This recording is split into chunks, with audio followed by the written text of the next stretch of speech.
نحمده ونصلي على رسوله الكريم أما بعد فأعوذ بالله من الشيطان الرجيم بسم الله الرحمن الرحيم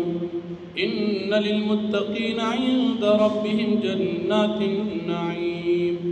صدق الله العظيم سورة القلم نهشتم پارا سلور دیشتم آیت مخی رکو کی دا مجرمانو بی ادب او گستاخی بیان شو اس پدی رکو کی ہم دا کافرانو دا نبی علیہ السلام بی ادبی بیانی اللہ رب العالمین دا متقیانو دا پارا نتیجہ دا جنت نعمتن بیانی او دا کافرانو او دا مومنانو پا منس کے فرق ذکر کی کافرانو بوی اول خو قیامت شتنا او که قیامت بین پا دنیا کی چی سنگ منگ دا مسلمانانو نا پا نعمتنو کی اڑان دیون پا قیامت کی وہ ہم منتدا شان خا نعمتنا ملاوی گی اللہ رب العالمین فرمائی تاسو سنگا جب فیصل کوئی آیا تاس سر پا دیبانے سے کتاب و دلیل شتا چی پا قیامت کی بتاست دا مومنان نبی اخترین بدلے ملاوی گی آیا تاثر پا دی خبر بانے سوک ذمہ دار شتا چا اگر دی ذمہ دار چی پا قیامت کی بتاسو تا دا مومنان نا بہترین او خیبت لے ملاوی کم سیزن چی زان دا پارا تاسو خوخوی چا اگر دا مومنان نا خبت دی او اجرون دی تاس تاو ملوشی پا دی تاثر سوک ذمہ دار او سوک ککل شتا آیا ستاسو خود ستاسو مشرکان سرکم خدایان ستاسو شتا چا اگر دی ذمہ دار وی کہ پا قیامت کی بتاستا دا مومنانو نا بہترین بدلے ملاوی دا خو یقینی خبر دا دے کافرانو ابیزای دعواوا بغیر دلیل بیاد دی کافرانو پا قیامت رس کی اللہ پاک رسوائی بیانی چی دی تب اویلشی امتحانن چستاس ایمان شتو کنشت سجدہ کئی دی بنیخ پاتشی چٹی دی بنیش نشی ذلت بپراخور وی او دی بسجدان نشی کولی او داغی وجہ دادا جب دنیا کی دی ایمان نو روڑی دی سجدی نوی کڑی دی روح جوڑو نو سرد صحت دی ایمان نو روڑی منزن و عبادات دی نو کڑی نو بقیامت کے بہم دا اللہ پاک پا حکم باندی دی سجدان نشی کولی بدی امتحان کی بدی ناکام شی بے اللہ رب العالمین فرمائی نبی علیہ السلام تا تسلی ورکی کہ دا کافران دا دی قرآن کریم تغذیب کئی ما پریگ دا دی تبزو محلت ورکم او دی تبزو بدترین او سخت سزاگان ورکم بیا دا دی کافران و بدبختی بیانی پیغمبر علیہ السلام تا اللہ پاک فرمائی آیت دوینا دا دی پا دی دن تبلیغ بانے سمجدوری خوالے چی دی ایمان نروڑی چی بدوی باندی دا اجرت بوجوی او دا دی دا وجی دی ایمان نروڑی یا دا دی سر دا غیبو کم خبر اشتا چی دا غی ندی سوی اغلی کی نو دا هم وسر نشتا نبی علیہ السلام تا اللہ تسلی ورکی چی تا صبر کوا نبی پبارک کیسے چی دوی وی تا برداشت او صبر کوا او دا آغا حضرت یونس علیہ السلام پشان بے صبری مکوا کلچ آوازو کو او دا غم نڈکو او دا اللہ رب العالمین تسبیح یہ بیان کرا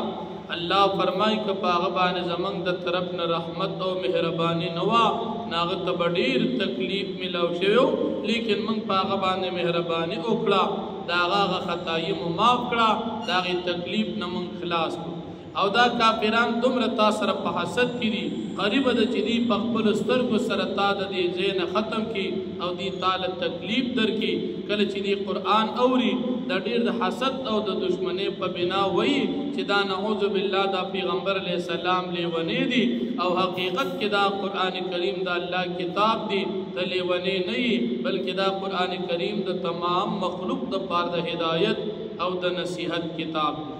دا کافران دا دیر حسد دا وجنستا بی ادبی کئی او دا قرآن کریم تقذیب کئی اللہ جل شانہ فرمائی ان للمتقین عند ربهم جنات النعیم یقیناً دا متقیان دا پارا پنز دا رب دا بی جنت دا نعمتن دی افنجعلو مسلمین کالمجرمین آیا من با اگرزو مسلمانان پشان دا کافرانو مجرمانو ورکڑا کی یعنی سنگ بچی منگ دی مومنانو تورکو آیتا سے ودی کافرانو تم ورکو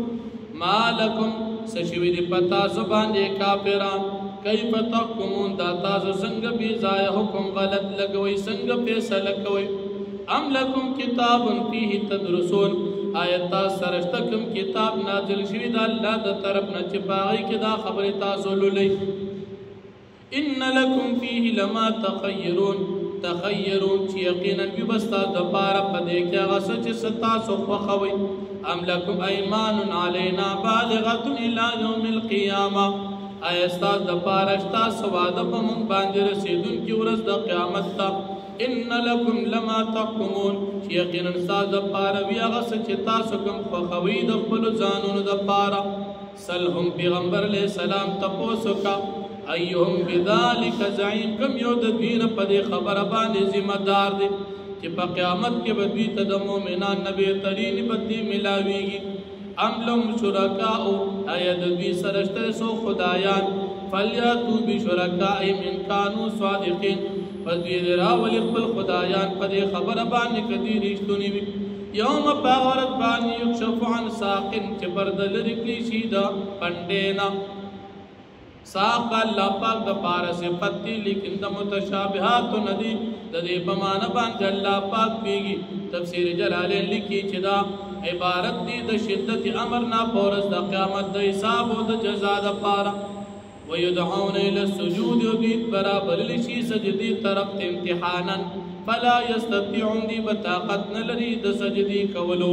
خاشعت ابصارهم ترهقهم ذله کوزی بوی د دې سترګو چې تول بنشي او پټوي بدوی لره ذلت وقد كانوا يدعون الى السجود وهم سالمون او په تحقیق سره دی را بلل شو په دنیا کې سجدي تو دی روغ جوړي لیکن دی سجدي نه کولې فذرني پس پرېږ د تدوی ماتا ومن يكذب بهذا الحديث او اسو پرېږ چې تکذیب کوي د دې قران کریم سنستدرجهم من حيث لا يعلمون زرد جمن براون سدوی دا غزین چې دی ته پتم نه لګي واملي لهم ان كيدي متين او زمهلت ورکم دی ته په الحال یقینا زما تدبیر دا مضبوط دی ام تسالهم اجرا فهم من مغرم مثقلون آیت تغواړي د دین سبدا په دې دین باندې چې دوی د دغې بدلې د وجې تاوان د وجې درانه دي ایمان ځکه نه راوړي ام عندهم الغیب فهم یکتبون آیا د دوی سره د غیب خبر شته چې دوی لیکل کوي یا دوی د هغې نه لولي فاصبر لحکم ربک پس پیغمبر علیه السلام ته صبر کوه حکم د خپل رب ته په باره د دوی کې چې څه الله غواړي ولا تکن کصاحب الحوت او ته مه کېږه په شان د صاحب د هغه مهي یعنې د یونس علیه السلام اذ نادا کله چې هغه آواز وکړو مغزوم و دي د غم نه ډکو لولا ان تدارکه نعمت من ربي کچرې نه وه دا خبره چې موندلې و د لره نعمت د خپل رب